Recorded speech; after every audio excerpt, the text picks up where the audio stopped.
Welcome to Global Tax Talks Tax in 60 Seconds. I'm Will Morris. And after my brief survey of the side-by-side package when it came out on January 5, I wanted to dive into the details a little more and share some of the issues that my colleagues have noted in 3 detailed alerts, links to which can be found in the YouTube blurb. While my comments focus on the issues, I will emphasize that this is much better than a disorderly breakdown of Pillar 2.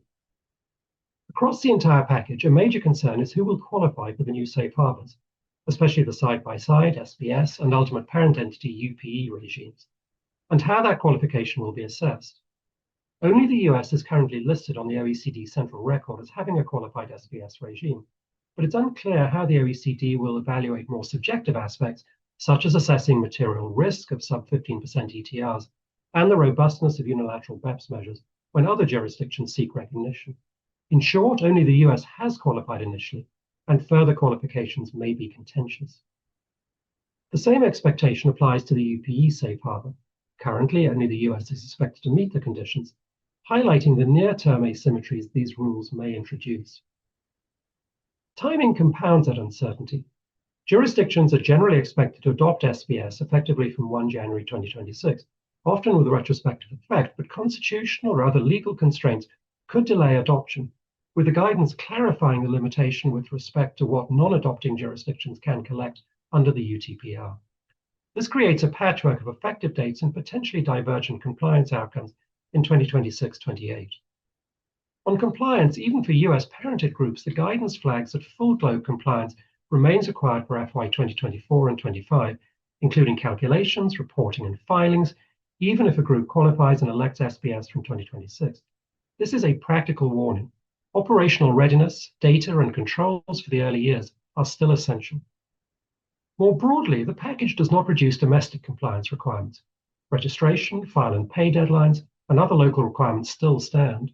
And this reinforces that safe harbors are not self-executing. Domestic legislation will be needed, and groups must monitor and adapt accordingly. On governance, it should be noted that IF oversight introduces process risks. Jurisdictions listed as qualified must notify the IF within 3 months of material amendments, after which the IF will review and may respond. Yet the guidance does not outline a specific procedure for adoption of appropriate responses, implying a consensus-dependent, potentially lengthy process before any status change, e.g., removal from the central record. Relatedly, the planned 2029 stocktake is not a sunset. It is a commitment to review the SBS and UPE systems' impact and integrity.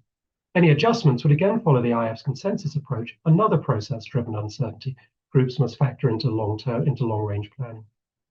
The simplified ETR safe harbor, SESH, in practice may fail to deliver meaningful simplification.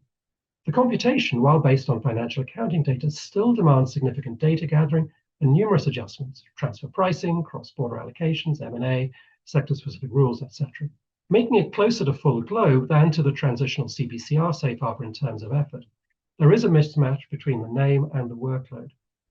The SESH includes significant technical limitations likely to bite in practice.